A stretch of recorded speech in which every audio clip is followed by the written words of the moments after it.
So we're all here for the launch of Ryan Lobo's first novel? Yes, first book. First book, Mr. Iyer Goes to War.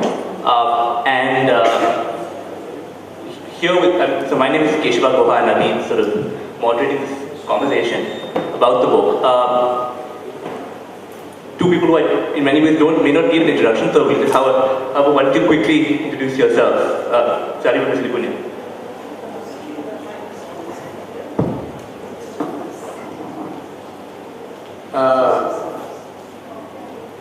I have been 25 years in advertising and marketing, 10 years in the United Nations, UNICEF, and at the moment I'm involved in citizen action in my city in Bombay. In a moment of madness, HarperCollins have published a slender volume of my poems, or what they call poems. And here I am, very eagerly looking forward to this session, having enjoyed what I've experienced so far at GALF.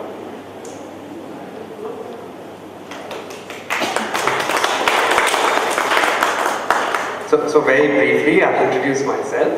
I'm Ryan Lobo. I'm originally from Goa, but I've lived in Bangalore most of my life.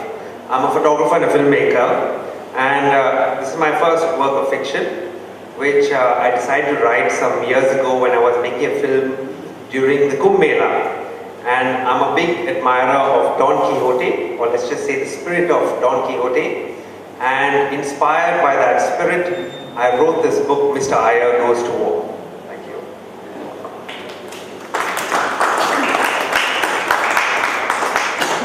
So the format we're going to follow here is that it's really going to be just a conversation about the book. We're going to both ask Ryan questions, perhaps, or just sort of share our thoughts on the book and see what he has to say. And then midway through, we'll pause for him to read a small section from the book, which I think will give you a sense of its flavor. And then, of course, we'll have time at the end for your questions. I just wanted to kick things off by saying, firstly, sorry, my name is Keshava Guha. I'm a writer based in Delhi, journalism, writer of journalism and fiction. So there's very few, it's sometimes a futile exercise to try and describe a book in a tweet or a sentence or something like that. But this is a book that I actually felt in many ways could be described in one word. And that word to me was ingenious. And I think of this because I'm curious to know what you make of this, Ryan, but this is, of course, as he mentioned, this is a book that's inspired by perhaps the most famous or iconic of all prose narratives or novels, Don Quixote. Some would argue the first Western, or the first important Western novel, if you want to call it a novel at all. But Don Quixote comes to, or Ryan brings Don Quixote to India in a way that makes him, it's totally convincing and totally Indian. The reason for this, I think, is the ingenious realization that the sort of logical consequence of the theory of reincarnation is a Don Quixote-like fantasy of a grandiose past life. And in this book we have a character, Iyer, who's retired from sort of old age home to die. He's gone to die in Benares, it's appropriate. And he falls on his head, is concussed, and wakes up with one of these past life fantasies. So I was very struck by this. It seems obvious, but it isn't. Link between Don Quixote and reincarnation. Well, I chose the character of Iyer and the location quite specifically. I chose Varanasi because it's a city that's been razed to the ground so many times, yet it's always risen from the ashes in some regard. Don Quixote is a man who lives by the ideals and values of a different time. Though he feels he lives in a time of great decline, and he lives by those values and charges the windmills or monsters of his time, real and imaginary, and though bruised and continually defeated, he rises from the ashes. So So in some regards, this character, I mean, look at our own country and our rather long and convoluted history. The fact that we've gone through so much we've gone through colonial times, both the Mughal and British sorts. We've had so much poverty, corruption, etc., etc. Yet the unrelenting nature of this character's being seemed to be, in many regards, very much like my own country, which no matter its growth, seems to be rising in some regards. I have not had the benefit of reading this book. I was told about my participation in it only last night. But I have very happily become part of this little group. One thing that struck me in the conversation we had over lunch while I was tucking into the chicken chapati and rice is that you said that you had dedicated this book to your father, who in many ways reminded you of the protagonist. Now, why is that?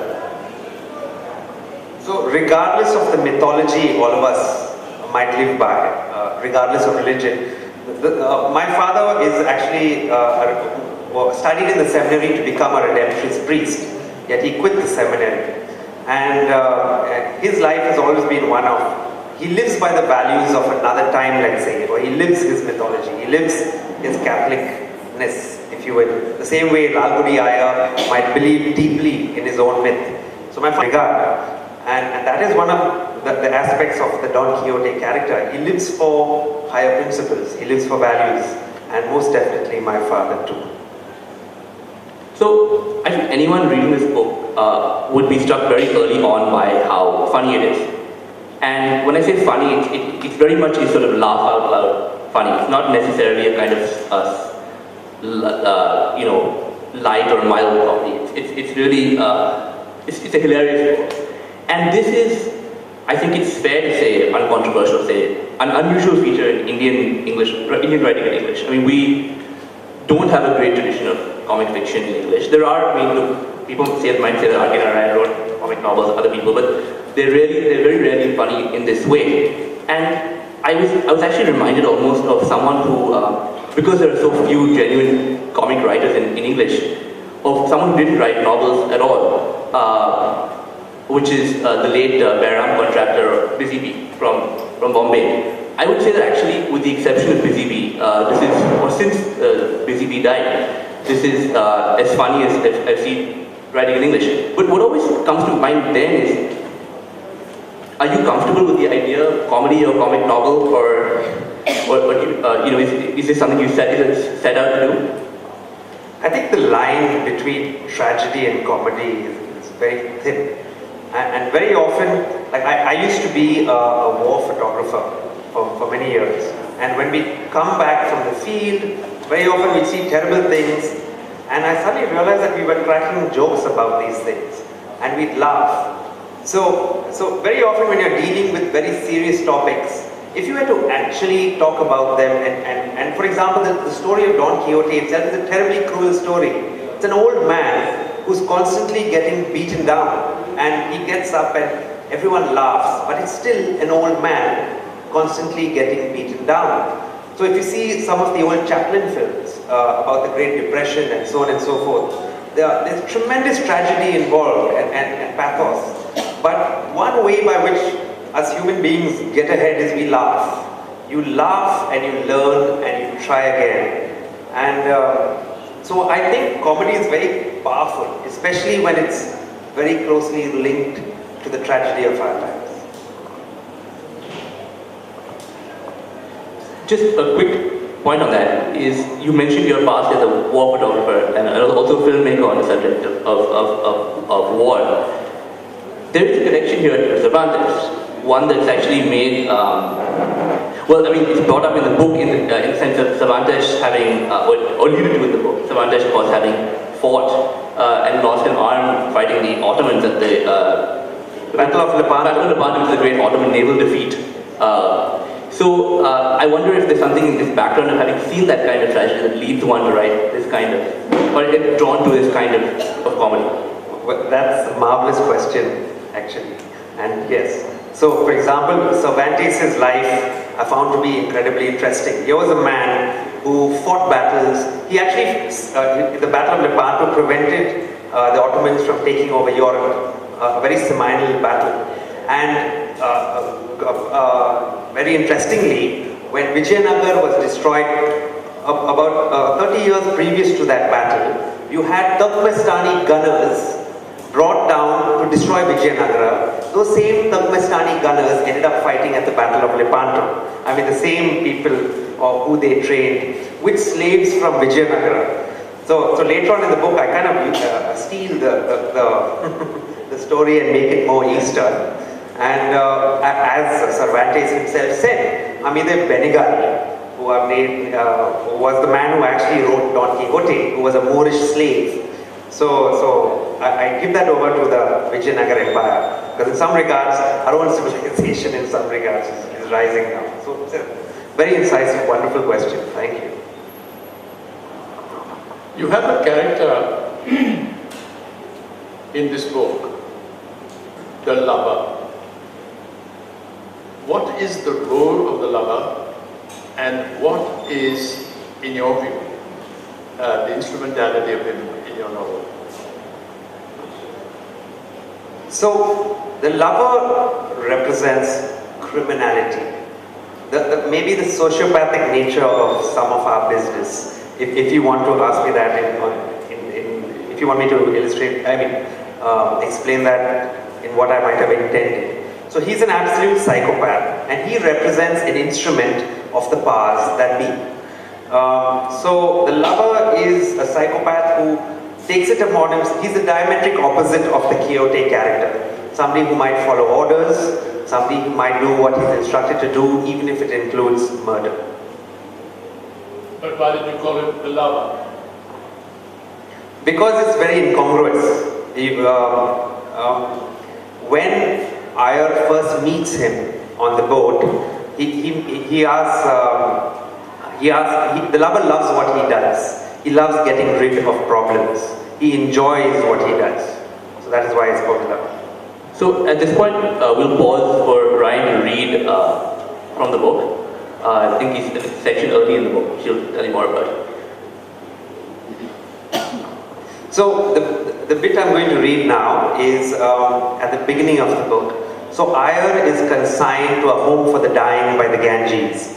And he's just rolled down the steps and hit his head on a Shivalingam. And he's awoken up, and he believes himself now to be an incarnation of Bhima, the mythological warrior, the very strong and muscular warrior, very much maybe like our political zeitgeist today. And his roommate, an ex-war hero, a war hero, has recently passed away, his friend. And the man's daughter has come by to take away his effects, and Iyer is trying to explain to her about who he is. And also present is the home's doctor. So he's describing to her his life when he was Bhima.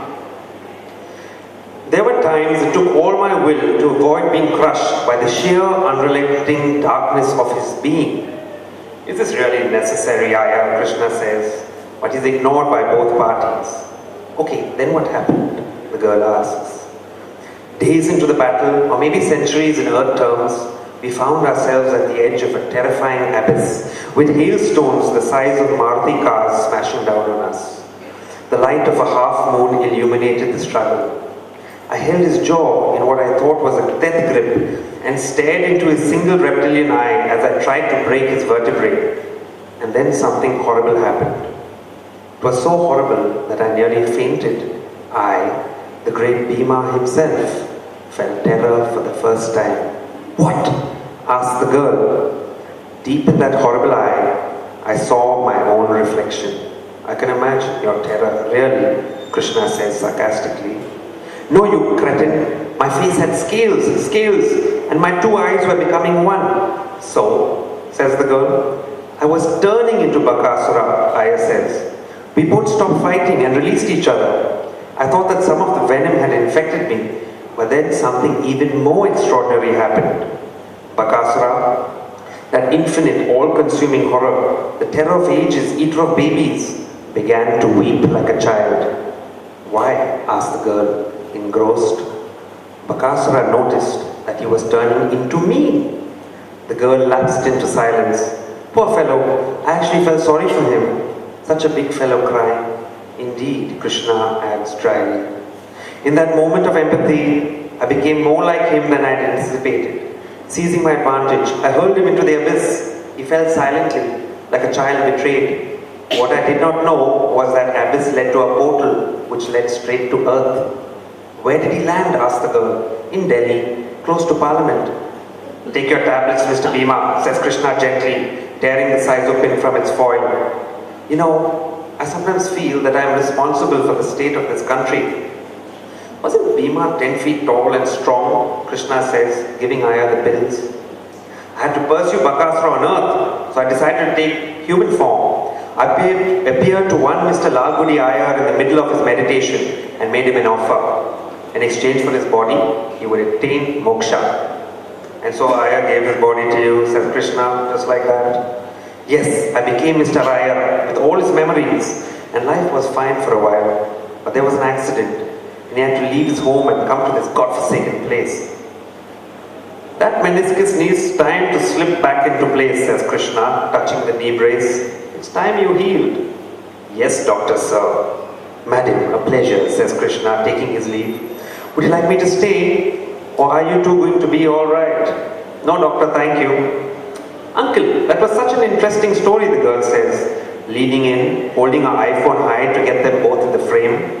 No, the taking of smiling photographs encourages mental decay, self-centeredness, and degenerate behavior. 2 seconds, let's express ourselves, she says, giving the camera a pouting smile and taking a selfie with scowling Iyer. Who do you think you really are, Uncle Bakasura? I just spent the last 10 minutes telling you, you half-wit. Whatever you know. We are fools. 10,000 years ago, we fought our own cousins.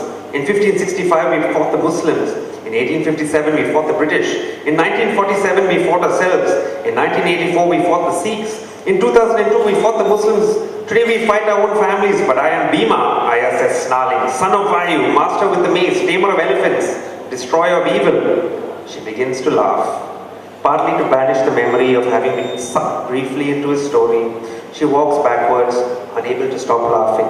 You're insane, uncle, she says, laughing. A phone rings. The ringtone is a catchy new song. She raises her hand to answer it. No, shouts Iyer, wagging his finger at her.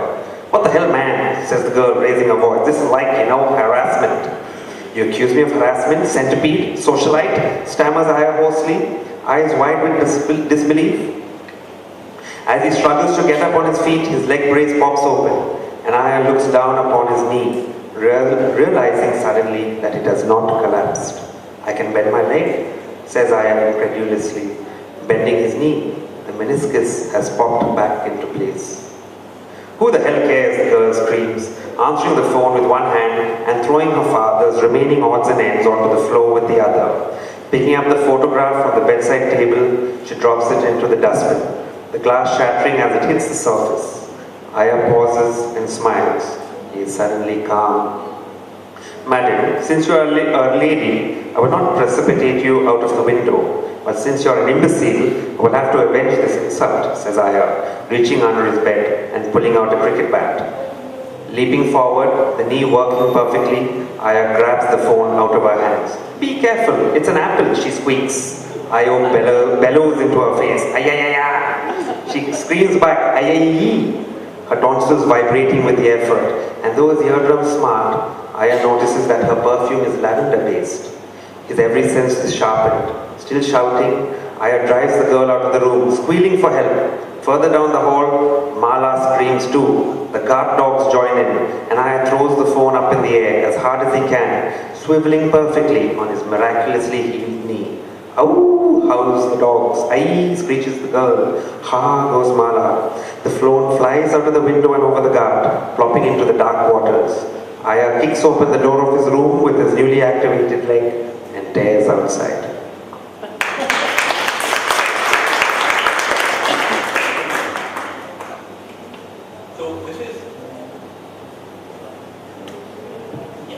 This is right. This is essentially Iyer is staring outside into the world where he will embark on his adventures with his Sancho Panza, if you will, Bencho.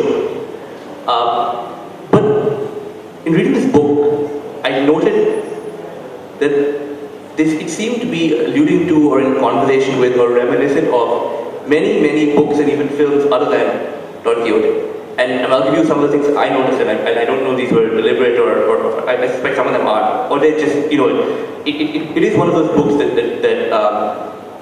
it's both very fresh as well as so much in conversation with classics.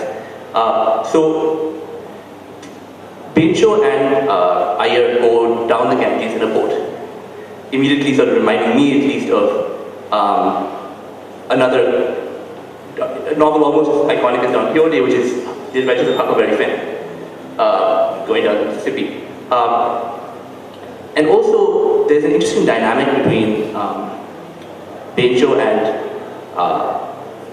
Iyer, in that while Iyer is upper caste, educated, elite, because of his mental state, it's really Bencho who is grounded in reality, and in a sense is Iyer's protector rather than his servant, which reminded me immediately of the Lama and Kim from Kipling's Kim, made more clear when Iyer refers to Bencho as his chela, just as the Lama addresses Kim as his chela, when it's actually in some ways the other way around.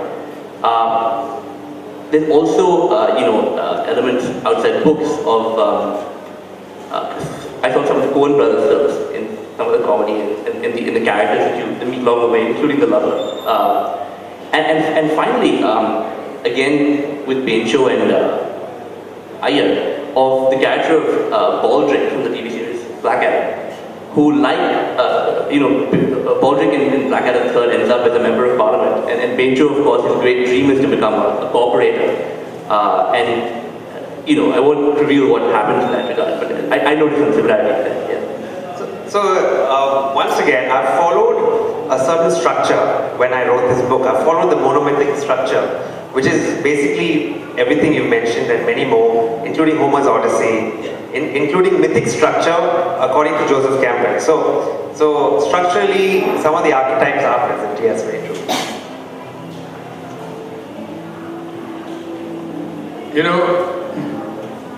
We hope that this conversation will lead you to buy the book and read it. So we mustn't go too deeply into the book itself. Maybe what we've said and Ryan's answers will whet your appetite. But let me go back, if I may, to my Shakuti and Rice and Ryan. As I was asking you about what you did, you talked of going to Liberia and producing a film called, listen carefully, The Redemption of General Butt Naked. I'll repeat it. The Redemption of General Butt Naked. And unsurprisingly, prize at Sundance. Then you produced some films for Oprah on belief during the Kumbh Mela and Holi. And you decided to write Mr. Iyer Goes to War. Would you like to go a little bit into how you ended up with Mr. Iyer Going to War from the redemption of General Butt Naked? I've always been attracted to eccentrics.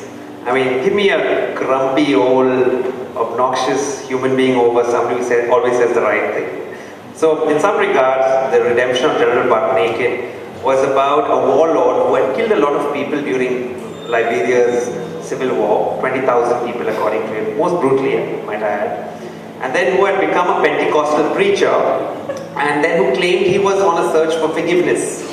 So I thought it would be a very short film when I went out there, because I thought somebody would bump him off very quickly, and then I could come back to Bangalore and edit and squeeze the film for all it was worth. But it ended up being 5 years on and off going to Liberia, following the course of this man's epic journey, if you will, looking for some form of redemption. I mean, I won't go to butt naked, But it was a very interesting time to see how people perceived war crimes, how people looked at Africa, so on and so forth. Some years later, I found myself producing these films for Oprah Winfrey, a series called Belief. And I was shooting these films on the Ganges. They were spectacular. The budgets were huge. We were using slow motion cameras. And I realized when we were looking at the short list that we were shooting pictures of these sadhus running slow motion into the river with marigolds and fantastic rituals and a very spectacular, exotic Steve McCurry way of looking at India, if you will, you know.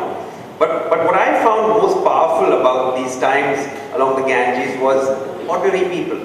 Ordinary people. So for example, I was telling Gerson today about this old couple I saw walking down to the river's edge and bathing at the confluence of these rivers. Very old, they would have been in their late 80s perhaps, really old. And I remember talking to them and they told me this is our last time to the river.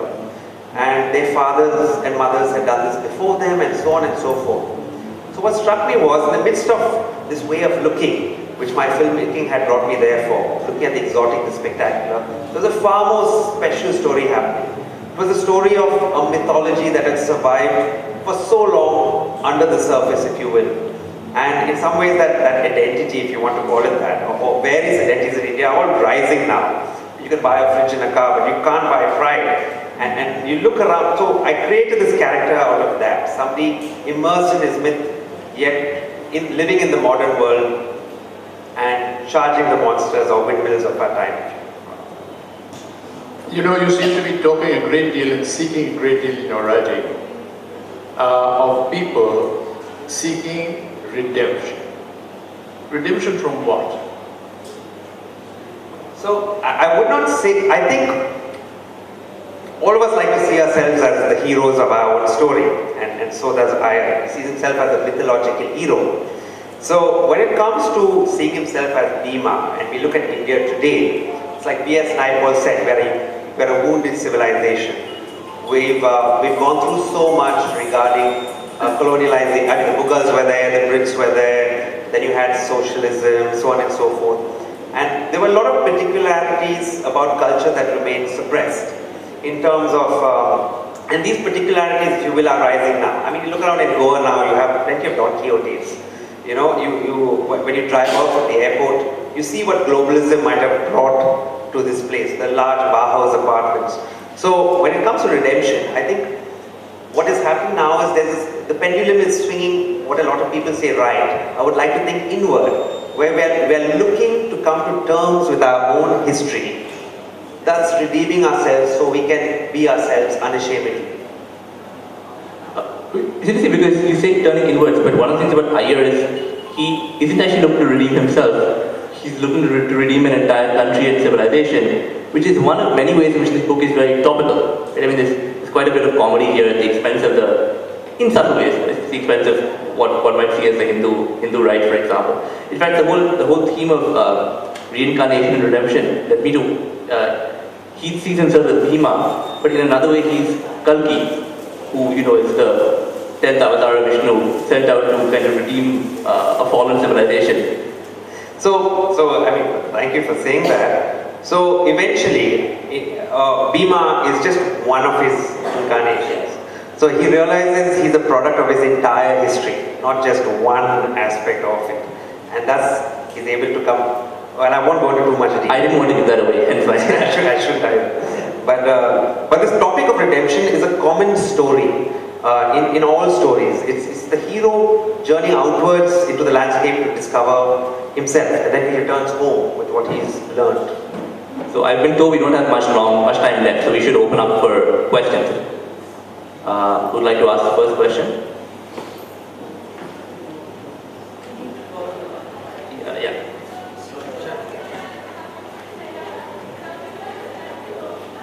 Any questions? Karan?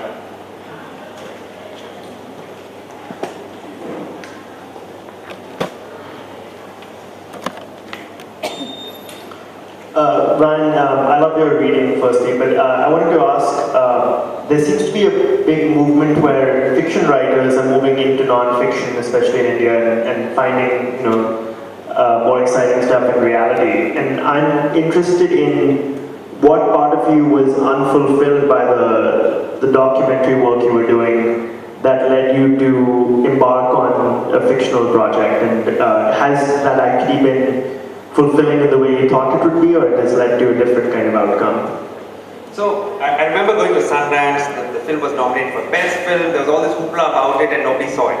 So, so in some regards, documentary filmmaking was wonderful when I was shooting for a client like National Geographic or Discovery or Oprah. But then again, it was making a film according to what your client wanted. They're paying you good money. You have to do it according to their specifications.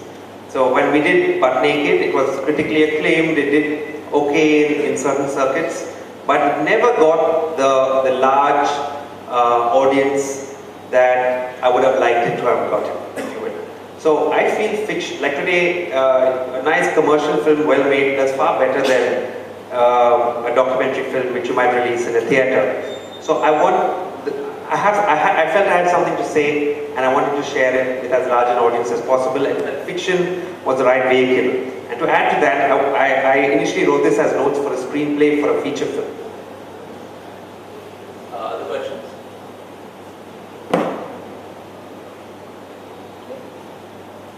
Nimi?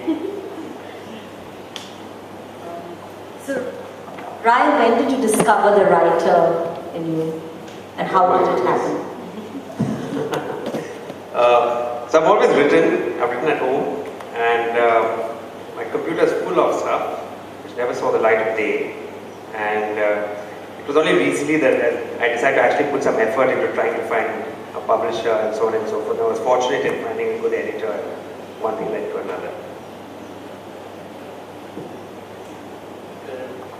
Any other questions? Actually, one other question just came to me. Actually, when Gerson was talking about the lover, one of the most interesting things about this book is actually all of the various characters you made along the way, apart from Bencho and Iyer. And I was curious as to, apart from the mythic structure, whether some of these also, a lot of these actually correspond to incidents and characters from Don Quixote. Well, I actually go to a coffee shop in Bangalore where I hang out with a group of grumpy old men. You can name the coffee shop. It's called Koshi's. Huh? They are not grumpy. And you're not an old man either. Yeah. But these are men who might have lived through a lot. They've gone through emergency. They've gone through the 80s, the 90s. A lot of them have had jobs in maybe the government, State Bank of India. And I've seen, and who might feel a little left out today, in the rush of today. So, my conversations from them might have added a lot. Yeah, one last. No, there's a big sign at the back saying time's up. Okay, well, on that note, so Ryan was talking about Koshi's coffee shop, and I should just add one last point, which is that this book is coming out at the end of 2016 as another wonderful Bangalore novel that came out at the start of the year by a Bangalore writer like Ryan, called Khajar Kochar, which by Vivek Shanbhag, also at the festival, which is also inspired partially by the same coffee shop. Yes, as it happens. So I like the idea of this year bookend for these two wonderful books, for first time in English for most writers, inspired by Koshi, at least in some way. Absolutely. Yeah, great. Are you doing a formal book launch? No. No, this is it. But please do read the book. Can't recommend it highly enough. I don't think you won't have read anything quite like it, at least in Indian fiction, I think, ever before.